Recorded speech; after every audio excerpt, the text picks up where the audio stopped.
I've always been fascinated with the unknown, particularly creatures of the unknown. I don't know when this obsession of mine started. It probably started when I was a young kid and would watch documentary series on aliens, Bigfoot, Yeti, unknown sea monsters and the like. My obsession earned me my share of names and bullying in school. Like a good nerd, I pushed up my glasses and shook it off, and moved on to college where I earned my degree in zoology, and eventually my masters and PhD. Along the way, I had discovered the gym, alcohol, women, contacts and other things life had to offer. However, my main love was cryptozoology. I spent 2 years of my late 20s running around the world with well-known and respected biologists, zoologists and marine biologists, looking for new species and studying others that we knew little about. My colleagues and myself found new insects, fish and reptiles, but never anything that would fall under the strange or mythical. I made a name for myself in the science community. People like to say I could find anything but Bigfoot. I enjoyed my small notoriety. After those exciting 2 years, I decided I wanted to work somewhere more traditional. While creating footprints around the world was fun, I was tired of never being in one place for more than a few weeks at a time. I also wanted to spend more time trying to research and find these storied monsters than work on someone else's expedition. I landed a job at a big state university in Ohio teaching in the biology department. I also started a cryptozoology club, which attracted a large following of students. With permission from the university, I would take students to so-called haunted places, hotspots for unknown creatures and the like. We would always come up with some crazy disembodied EVP, blurry video or grainy photo. We never had anything conclusive, but it was fun for the students and myself, and it got them to think outside of the box and question what we really know about our world. The passion for trying to discover the unknown that I saw in the group's members is what kept my interest in it strong. Like I said before, my main love was cryptozoology until one faculty Christmas party. There I met Diane. She was this beautiful brown-haired woman about my age who worked in the English department teaching creative writing. I knew I needed to meet this woman. I wasn't a scrawny nerd from high school anymore. I was in shape, successful in my field, and not too bad looking. At least I told myself that. I used a corny pick-up line to introduce myself. She had a cornier comeback. We laughed, talked the entire party, exchanged numbers, and the rest is history. A few months after we started dating, we moved in together. I had never fallen so hard for someone. We shared a lot of common interests, but had a lot of differences. I liked the outdoors and she preferred to stay in. I was a busybody and she was more relaxed. We both liked wine and a good book. She was a published writer who wrote these amazing stories about make-believe creatures. I read several of her short stories, and one of her books which all seemed to be centred on forest fairies and children. "Diane," I said, closing her latest published book as I sprawled out on the couch one evening, "have I told you that you were an excellent writer?" Diane was in the kitchen making her famous chicken Alfredo. "Yes, but you can tell me again if you like," she playfully responded. "Can I ask you a question? Where do you get your inspiration for these stories?" She walked out of the kitchen, wiping her hands on a dishcloth. "I get them from the stories my grandmother told me when I visited her in Canada when I was young." I sat up on the couch and she gracefully took a seat next to me. "Tell me more, please," I asked inquisitively. "When I was young," Diane began with a look of remembrance on her face, "we would visit my grandmother every summer in Alberta. She lived in a town called New Village. There weren't many people there. It was a beautiful town shadowed by snow-capped peaks. There was a great big pine forest that lay between the town and the closest mountain. It was probably a few hundred acres or so. At the base of the mountain was this crystal clear lake that was full of fish and that emptied into a small river. All the kids in town would play in the forest, lake and river, but were strictly forbidden from staying out past sundown. This was enforced harshly by the townspeople, including my grandmother." Diane paused for a moment. "Go on," I urged her with a smile. "So, my grandmother would tell me about the fairies in the forest and how they like to play tricks on people. If I disobeyed my elders, they would take me away forever. These stories always freaked me out. My parents didn't like her telling me these stories, but they agreed that I should listen to my grandmother and be inside before dark. The stories didn't bother me too much until one of the young boys I played with each summer went missing in the woods. He ran away one night into the forest after a fight with his father. They never found him and the townspeople didn't bother looking for him till after sunrise. I just can't believe that people wouldn't go looking for a boy in the forest until it was sunup, unless they all truly believed in the fairies." The fairies in my books are mischievous, but much nicer than the ones in my grandmother's stories. They never take people away. Diane's face was now a half smile. Kind of your thing, isn't it? What do you mean? I looked at her slightly confused. You know, imaginary creatures that live in the woods. She looked at me with a smart-ass grin. Well, I've heard and read up on fairy folklore, but it's not something that many cryptozoologists spend a vast amount of time on. However, I've never heard of a town afraid of fairies, especially from a first-hand account. It would be interesting to investigate something like that. Diane smiled a mischievous smile that stretched from ear to ear. Good. My parents want to meet you and I want you to meet them. My grandmother passed away when I was young and my parents inherited the house. They retired there a few years ago. You can come with me this summer when I visit them and solve the town's fairy problem. By this point she was standing over me giving the puppy eyes to agree. Just like that, our summer plans were made, and in early June I found myself on a plane from Ohio to Alberta with Diane, and a bag full of some of my recording equipment I took on my excursions with my student group. Once there, we picked up a rental car and drove what felt like hours into the forest-covered mountains. At one point we left the winding highway to exit onto an even more treacherous 2-lane mountain road. 15 minutes from the highway we arrived at what looked like a ghost town. There were several small shops that were closed and what looked like an unfinished hotel from the 60s. This place has become a ghost town since I was a girl, Diane said as we drove past the abandoned buildings. A few short minutes later we pulled into her parents' driveway. Her parents' house sat on a short dead-end road of a few dozen houses. Behind her house lay the thick pine forest she had mentioned to me. In the distant background loomed a majestic snow-capped mountaintop. Her parents greeted us with smiles at the door. Diane excitedly hugged their mother and father. I, trying to hide my nerves meeting my girlfriend's parents for the first time, quickly shook their hands and introduced myself as John, the guy that was here to fix their fairy problem. They both smiled and paused before saying through their teeth, "The fair problem is under control. Come in, dinner's about ready." My nervous attempt to be funny appeared to have become a strikeout. Dinner went well and we talked about our trip up and what I did at the university. With our bellies full, Diane's father invited me out onto the back porch for a beer. "So you teach cryptozoology at the university?" Diane's father asked before taking a big swig of beer from his bottle. "No, I teach animal behaviour and social interaction. I would like to teach cryptozoology at some point, but I need to have the class curriculum written and approved before I can." I slouched in my porch chair and began to enjoy my beer. "I suppose Diane has told you a bunch of crazy stories about fairies in our woods?" I looked at him and gave a small nod as I took a sip from my bottle.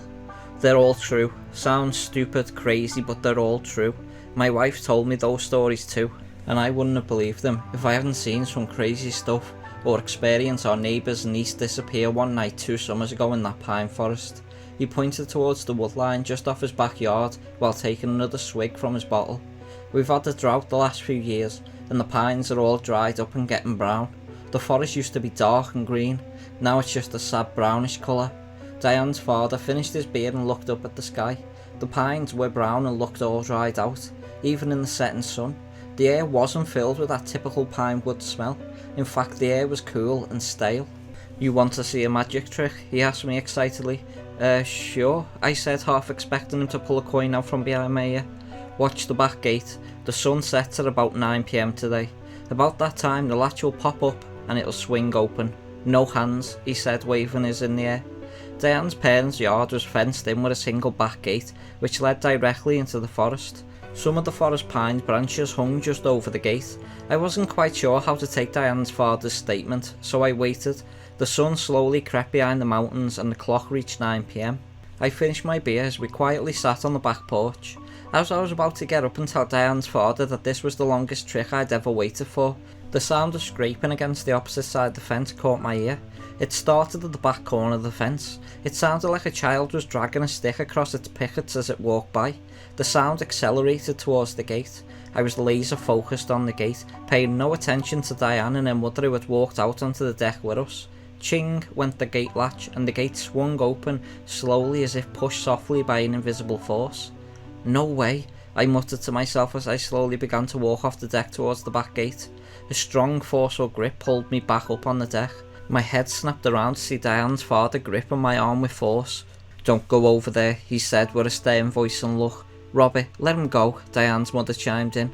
"John, stay here. Do not go anywhere near the woods or the woodline after the sun has set." "Mum, Dad, stop." Diane strongly pulled me away from her parents. "You're embarrassing me." She turned to me and said, "I'll take you into the woods tomorrow. It's fine, you'll see. Come inside." She turned and graciously stormed back into the house. Feeling awkward, I pretended to take one last drink of my beer and began to follow Diane. "You can go into the woods all you want during the day, but as soon as the sun sets you must be out," Robert said, cutting me off before I could walk inside. I stopped and looked at him. His face showed genuine concern. I glanced back at Diane's mother. Her face had the same expression. "Diane really likes you, John," her mother started. "We would prefer if you left with her when your visit here is done. Explore all you want, but please listen to us about the woods." "Yes, please listen to Mary and me," Robert said, almost pleading. I looked down. "I understand. I'll make sure to heed your warning. I brought some research equipment with me. Is it okay if I place a camera on the fence to capture this tomorrow?" "That'd be fine," Robert said. "Just do it early when it's still light." I agreed, and with that I went inside feeling a bit confused at Diane's parents' insistence on staying away from the woods after dark.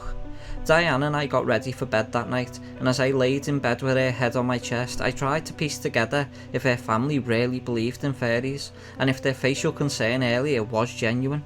"Your family really believes in fairies, don't they?" I asked Diane. She rolled over and picked her head up to face me. "It's embarrassing, not the fact that they believe in that stuff, but they are so adamant that the woods are a bad place. If I had been rebellious as a kid, I would have run off into the woods many times. They are beginning to act like my grandmother when I was a child.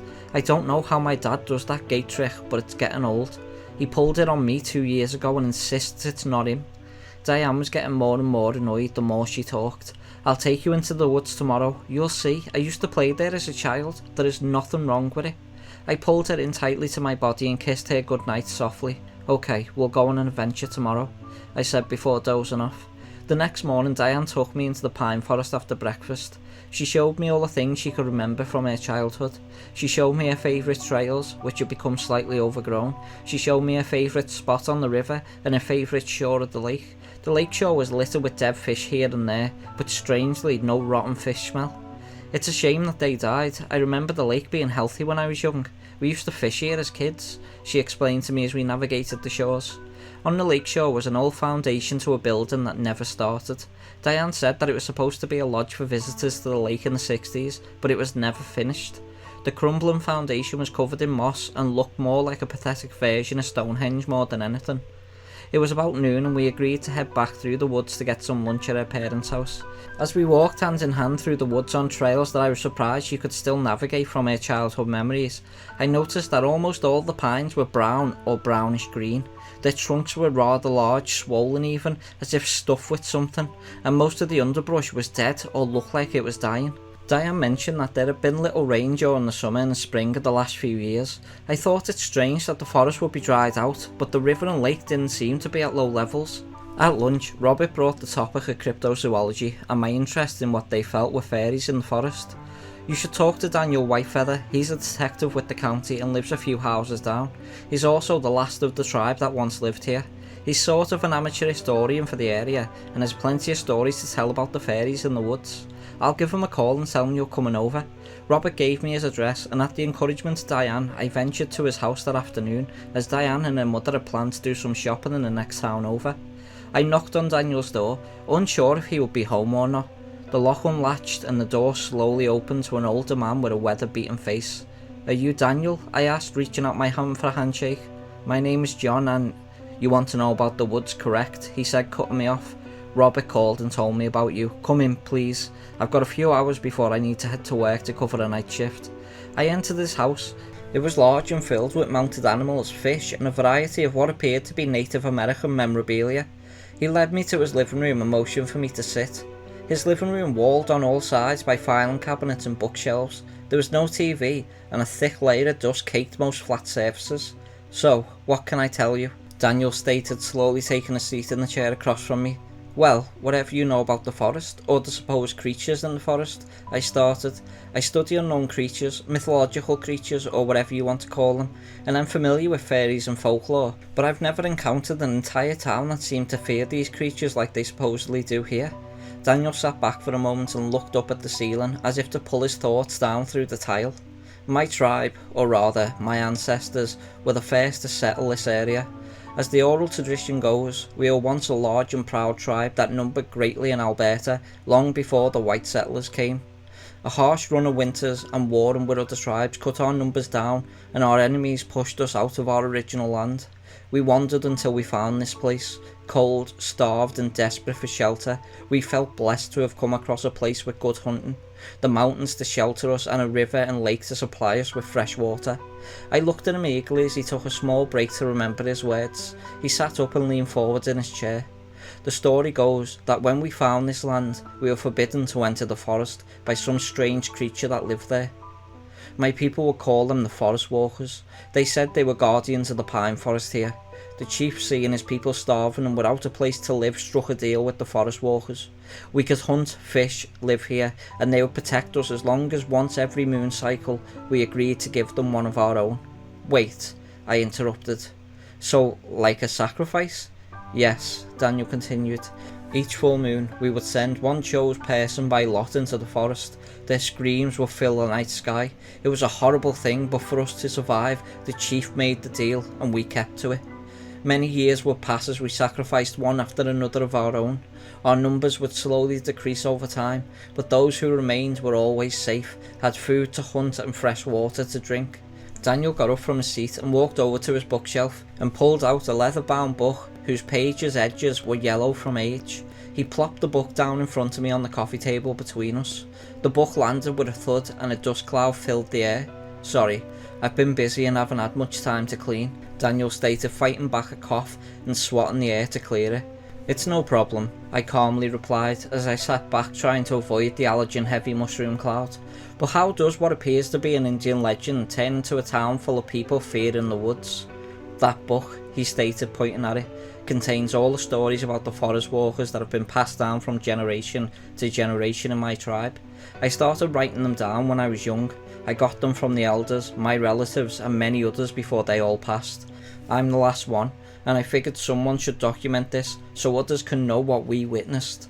Daniel sat back in his chair again now that the dust had settled. Everything changed when the white man came into our land. First it was one man. He was an explorer. We did not see him as a threat, so we let him pass. However, he found gold in the river, he told others. Soon many others showed up looking for gold in the river. They brought furs, meats, beads and guns. They were willing to trade for small pieces of land so that they could live here while I prospected. We agreed.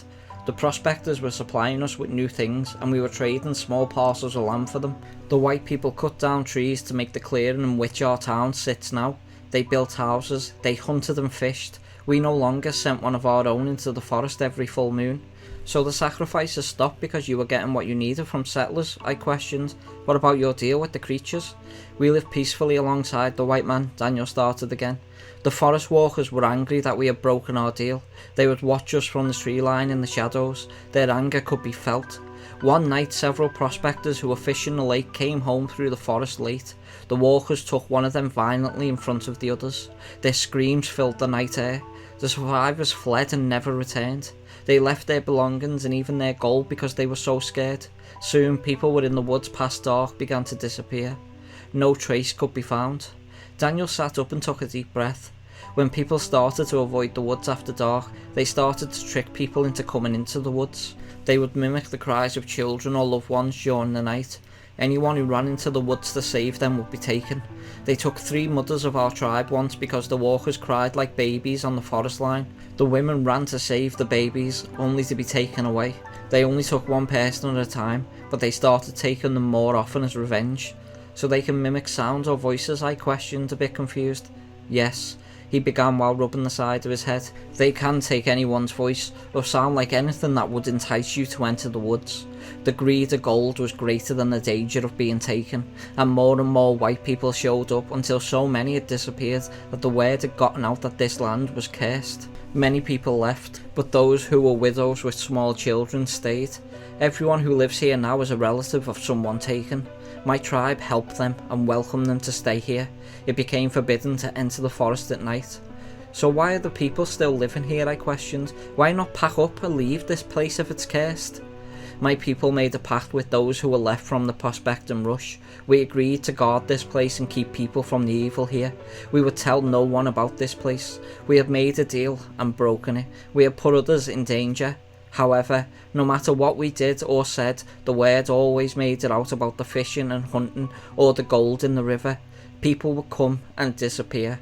Together we would warn them, but they would disappear in the woods after dark. Once in the 60s, a group found out about the fishing and tried to build a lodge on the lakeshore. They were all gone. We tried to warn them, but they called us insane. It is only recently that this town and forest have gone unnoticed by the outside. There have only been a few disappearances in the last 10 years. I've seen the foundation. I sat up in the chair as I was drawn into his story more and more. Daniel got up and walked over to one of his filing cabinets. He pulled open the top drawer, creating another small dust cloud. He reached inside and pulled out a black binder that was stuffed full of paperwork. "Here," he said, monitoring for me to take the binder. "What is this?" I questioned, taking the heavy binder from him. "It is all the open missing person cases that I am in charge of. They are all from here." "That's crazy," I said as I opened the binder. "There must be hundreds of cases in here." "Some people say I'm a shit detective. I know what happened to those people, but it's not something you can put on an official report and still keep your job. If you look at the reports, they all have the same pattern. These people were all last seen before dark in the forest." I ended my conversation with Daniel as he was about to get ready for work. He was working a missing person case from 2 towns over. He let me borrow the case binder and the book of his tribe's stories. That evening, I set up a small camera and microphone on the opposite side of the fence in Diane's parents' backyard. If I could get something on tape, I might understand better what I was dealing with. I paired it with my laptop, set it to record, and left the laptop in the bedroom while I got ready for dinner. While sitting on the back deck after dinner, I eagerly read through the stories of his ancestors. The only interruption was the sound of a stick being dragged across the fence and the pop of the fence latch, coupled with Robert's voice repeating, "Right on time," as the sun set behind the mountain. I had forgotten about my camera at this point. That night, I excitedly discussed with Diane what I had discovered during the afternoon. "You should interview the neighbours. Most of them are older and are retired, so they'll be home." "I think I'll do that tomorrow," I said excitedly. The idea of having discovered a legitimate cryptozoology find that I could present to the community raced through my mind like a blazing wildfire. "Only if you take me to a fancy breakfast in the morning," Diane said with a devilish smile. "Mother and I are going to pick some blueberries tomorrow evening to make pie. It's her speciality and I think you'll like it." "Deal." I went to shut off the lights and realised my camera was still recording through my laptop. "Diane, let's see if my camera caught what popped open your back gate." Diane slid across the bed as I swiped my fingers across the trackpad to remove the screensaver. The camera screen popped up and the camera looked like it was facing up at a window on a house rather than down the fence row. "That's our bedroom window," Diane said quietly. I stood up and walked over to the window. I could see the power light on my camera looking back at me. Something had moved it. No one had touched it since I set it up that I could recall. I hopped back onto my laptop and rewound the captured footage. At 8:57 PM, the camera started to wiggle and then it finally drops in an awkward angle to the ground just as the fence is starting to be scraped. We watched and listened as the gate latched unlocked and the gate swung open. Whatever did it was just off camera. "Did you hear that?" I asked intensely. "What?" Diane replied. I bumped the audio level up and skipped back on the video. In a hissing tone, the words, "Now say yet," sounded. It was quiet but clear. "What was that?" Diane asked with a quiet, shocked tone. I fast forwarded through the footage until I saw the camera start to move. From there, an unseen figure picked up the camera and put it on the post where it was now facing our bedroom window. Our bedroom light came on and in the background of the footage you could hear a faint giggle like a small child would make. "John, that's creeping me out." Diane reached across my lap and shut my laptop. "Turn out the light, we're going to bed." She rolled over into bed and pulled the covers over her body. I shut the light off and followed. The next day, after taking Diane to breakfast in the next town over, I went door to door asking people what they knew about the forest. Many were hesitant to talk to me until I explained who I was, what I believed, and that I intended to study what was going on. Once that was out of the way, I was warmly welcomed into many of their homes. The townspeople had a wide array of stories. I wrote down as much as I could in a notebook. Their stories range from relatives disappearing, to hearing strange voices at night, to seeing groups of travellers go missing in one night without a trace. Many were old stories of loved ones who wandered into the forest late or failed to make it out before sundown. Everyone seemed to believe in the creatures that populated the pine forest, but no one had ever seen one. One older gentleman mentioned his sister had gone into the forest on an afternoon stroll and never returned. For months afterward, he swears he could hear her voice calling every evening to him from the woods, but he dare not enter. Eventually, the voice stopped. The rest of the afternoon, I dedicated to taking notes on all of the missing person cases. I only stopped to kiss Diane goodbye as she and her mother left to get blueberries from the forest. She had promised to be home in an hour or two. I was fine with her going since it would be several hours before the sun went down. "You feel okay going into the woods after the video feed from last night?" I questioned. Diane shuddered and then sighed. "Nothing bad has ever happened during the day. My mother will be with me, and I'm sure it's probably my dad playing a trick on us. Just come home safe to me." She smiled and closed the door. I returned to my reading. Each case had the same set of circumstances. The person was last seen going into the woods before dark or just after dark, and not returning once the sun had set. Several of the cases mentioned witnesses hearing strange sounds from the woods. One case in particular mentioned that a county police search group went into the woods after dark. None returned. There was no good explanation of why the people went missing. News clippings placed the blame on people getting lost in the Canadian outback, or the possibility of those people running into bears or wolves.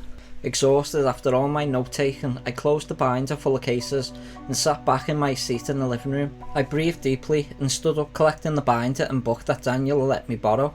The front door swung open slowly. I looked up hoping to see Diane and her mother, but to my surprise Robert walked in. "Hey, I didn't even know you were gone," I said in a tired tone. "Yeah," Robert stated as he took his shoes off at the door. "You were buried so deep in your reading that you didn't notice that I left for town. Just went out to get some gas for the mower. Yard is getting kinda long and needs to be trimmed. Keep an eye out for Diane and Mary. They went to pick blueberries in the woods and haven't returned yet."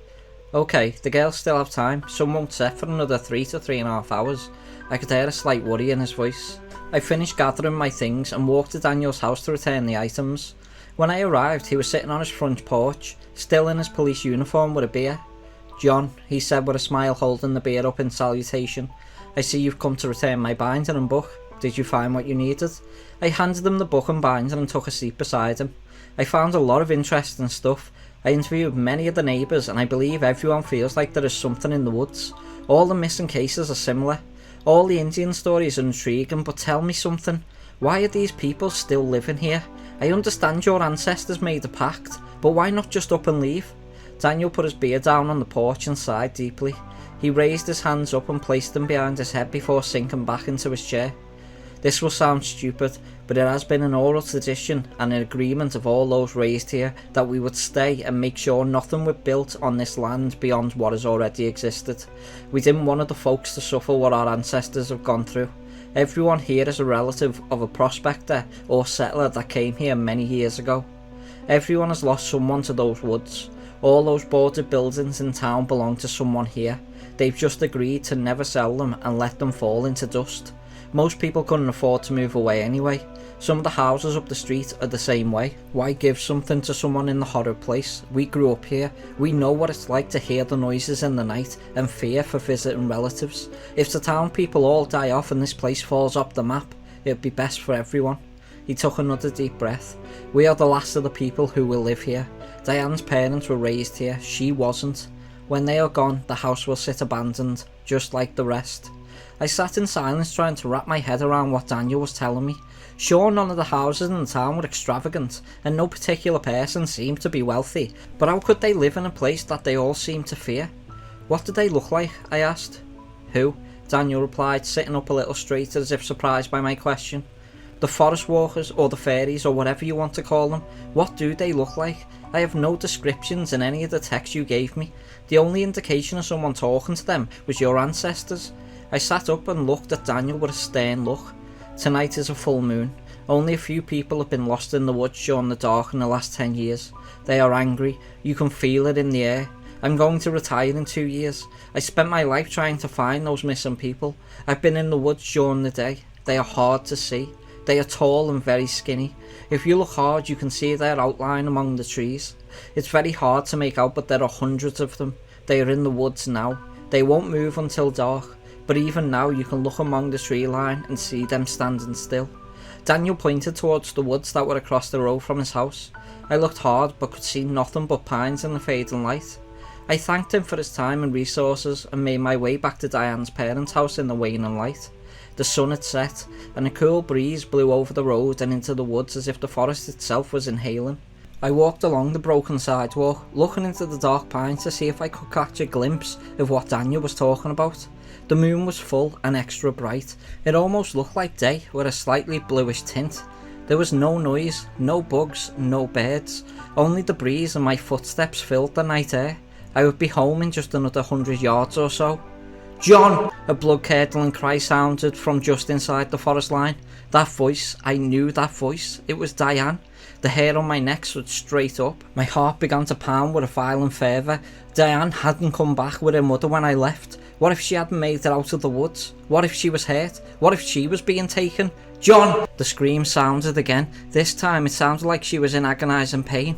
I was in the woods 20 yards deep before I realised what I was doing. My eyes scanned everywhere frantically. "Diane!" I called out. There was no answer, only dead silence. The moon was so bright I could make out almost everything from the light that shone through the pine branches. "Diane!" I was breathing through my mouth now. My breaths matched the frantic pace of my heart. I stood there in silence. I looked hard at the dense pine forest in front of me. Movement caught my eye. I wasn't alone. There was movement everywhere, but I couldn't see exactly what it was. Whatever it was made no sound and appeared opaque, almost invisible. As if out of nowhere, the opaque shapes melded into reality. They were human height. Their skin was white. They had thin legs, arms and body structure. Their skin looked dry but rigid like a worm's. Their head was a large white sideways cone shape with no features, only a small black hole in the front. My muscles tensed as pure fear flowed through me. I couldn't move. I was awestruck and fear consumed at the same time. Dozens of these things were in front of me. They all looked horribly the same. I wanted to run, I couldn't. One of them moved slowly towards me. 20 foot from me it stopped. It was dead quiet. My heart was pounding so hard I could hear it. The hole at the front of its head grew larger, as if something was pushing out of it. Like the peeling of a sausage case on the skin of this thing pulled back, and out of the black appeared to be a young woman's head. My jaw dropped. I could feel my heart beat in my ears. Her hair was black and greasy looking. Her eyes were black ovals. Her skin was pale. She looked up at me. It felt like an eternity as I looked at this human head upon the monstrosity. Her mouth opened. "John," her voice echoed. But I knew that voice. It was Diane's. Confusion took over. The woman head on this monster twisted sideways in a horrible manner while looking at me with a blank facial expression. "John, John, John," Diane's voice repeated faster and faster. Then an ear-shattering maniacal laugh echoed from its mouth. Tears streaked down my face as my lips began to tremble. It stopped. From jaw to forehead, the woman's face split in half, opening from side to side, as if it had been sliced through, revealing a mass of razor-sharp teeth and flailing tentacle-like tongues. The creature shrieked. It was so high-pitched and growling that it made the forest shake and my ears ring. I fell backwards onto my back with a hard thud, and for the first moment since I saw the thing, I could move. I began to shuffle frantically backwards, kicking my legs to propel me away from this monstrosity. The creature dropped to all fours and began to rush me in the most inhumane way possible. I knew there was no way to get up and outrun it in time. It was about to be upon me. I raised my arm to cover my face. "No!" I shouted as I looked away. Nothing. I felt no pain. No creature landed on me. "John, Mum, Dad, no!" A cry rang out in Diane's voice, but only this time it sounded as if it come from the direction of her home. I immediately stood up, trying to comprehend what was happening. The creatures were gone, but something in the underbrush moved violently away from me, tearing up ground and shaking branches as it went. "Mary, no!" Another voice rang out. It was Robert's. I was still confused and scared, but I wasn't going to stay in these woods any longer. I ran as fast as my legs could carry me to Diane's parents' house. Robert was in the backyard restraining Mary, who was sobbing. "Let me go! Let me go! She's gone. They might take you too," Robert replied, hugging his wife with all his force. "What happened?" I demanded. "Oh my God, John," Robert said as he turned to me in shock. "Diane swore she heard you screaming in the woods and ran in after you. We tried to stop her." A scream of pain from Diane rang out in the distance. My fear and adrenaline rush turned to anger. They took the woman I loved. These hideous things took Diane.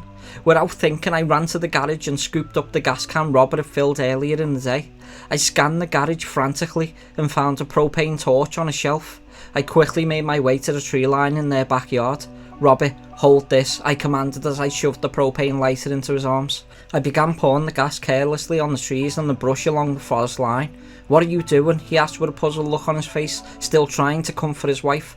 I looked him dead in the eye and cold stated, "Give me the torch. If they want to take her, I'm taking the forest from them." He reluctantly handed over the torch I had just forced him to hold. The forest was dry. The breeze was blowing into the forest. I opened the propane valve, lit the torch and tossed it into the brush. In seconds there was a towering inferno before me. I grabbed Robert and Mary, who were in shock at what I had just done, and dragged them to the front yard. The fire raged quickly and moved faster than anything I've ever seen before. Soon the entire town was standing on the road watching the blaze consume the pine forest they had always known. I stood silent among them, with rage in my eyes. Suddenly, inhuman screams of horror and pain filled the air. They were piercing like a knife, causing many people to hold their ears. The town folks held their ears tight to block out the sound. Many ran back to their homes in fear or gripped each other for comfort. The screams roared deafeningly on and on as the fire raged, until suddenly, as quickly as it had started, the screams went silent and only the blaze could be heard. Someone called the fire department, which alerted the forest rangers. There was nothing they could do. The flames spread so fast that the entire forest was burned to the ground before they could enact a plan. I admitted to starting the fire and was arrested that night by the county police. I spent 3 days in jail with little or no human contact. The cops moved about the office in a frantic manner, as if they were swamped with more work than they could handle. They ignored me for the better part of my stay there, only feeding me and checking in on me before night. When I awoke in my jail cell the third morning, Daniel was there to greet me. "Good morning," I said groggily. He opened the cell. "You're free to go, John." "What?" I was confused and a little shocked. "Come with me." He motioned for me to follow him. I stood up and did as he asked. They found Diane. "Is she okay? Is she hurt? How?" My heart was overjoyed in my confused state.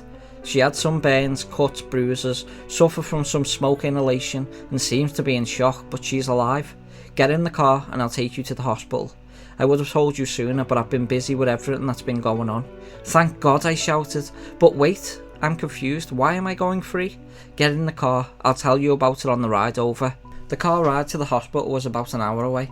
On our way over, Daniel explained that I was the least of the problems the county had to deal with now. None of the houses in the town were damaged. The wind blew the fire in the opposite direction. Search and rescue teams combing the forest at night and early morning found Diane on the lakeshore. She was nude and in shock, but alive. The biggest issue the county had to deal with was the hundreds of skeletons found in the forest. They weren't scattered about like victims of a forest fire would be. The burnt out pine tree trunk contained dozens of skeletons, as if they'd been stuffed into the trees. Daniel showed me a picture on his phone that he had taken at one of the scenes. The photo contained a swollen looking tree trunk that was burnt out. Inside the trunk, you could clearly see a human skeleton, contorted in a horrible fashion, with the tree growing around it. What looked like wooden veins of bark fused to the skeleton, as if they were growing together. Some of the skeletons had been identified by dental records as people who had gone missing in the woods from the 60s. Others were determined to be hundreds of years old. The coroner was now trying to figure out whom the skeleton remains belonged to, and how they could have possibly been encased in a tree. "Most of my missing person cases will probably be closed because of this," Daniel said, breathing a heavy sigh of relief. "I've only slept a few hours the past few days because of all the paperwork I've had to do on my missing person cases." Daniel dropped me off at the hospital and I made my way to Diane's room. Her parents were there. She was bruised and cut up, but alive, sitting there in her bed, looking forward, jaw agape, not blinking at all. When I walked in, she turned to me slowly, not blinking. When our eyes met, she began to sob. I ran to her and embraced her warmly. "They took me," she said through heavy sobbing. "They ripped my clothes and tried to put me in there." "Where?" I asked, fighting off tears of my own, while continuing to hug her tight. In the trees," she said through sobs. "They feed the forest with us. The forest was dying and it hungered." Not another word was said. I just held her tight till her sobbing stopped. When Diane was released from the hospital, we left for home. Her parents boarded up the house and bought a condo close to where we work. It's been years since this happened. We don't talk about it, her parents don't talk about it, yet I'm still obsessed with whatever these things were. With the forest gone, a developmental company bought all the land that the town sat on, cheap, and turned it into a housing development. No one has since disappeared to my knowledge in that area. There are some reports that the place is haunted, and that at night you can still hear strange voices and screams. My camera had been recording the night of the fire. I watched the video once before I deleted it. Right before Diane was taken, the latch on the gate was popped by something opaque that my camera couldn't make out. The camera is then suddenly turned to the forest. My voice can be heard calling Diane's name in a scared tone. Diane can be seen running into the forest calling for me. As she disappears beyond what the camera can see, there is a voice that giggles like a small child and then states, "We take," in a raspy high voice. The brush all around moves violently towards where Diane was last seen before you can hear her screams. I still run my cryptozoology group at the university and have never come across another story of such creatures. As obsessed as I am at trying to figure out what they were, if I ever come across another place that talked about fairies in the woods who take people, I would probably pass on investigating those stories.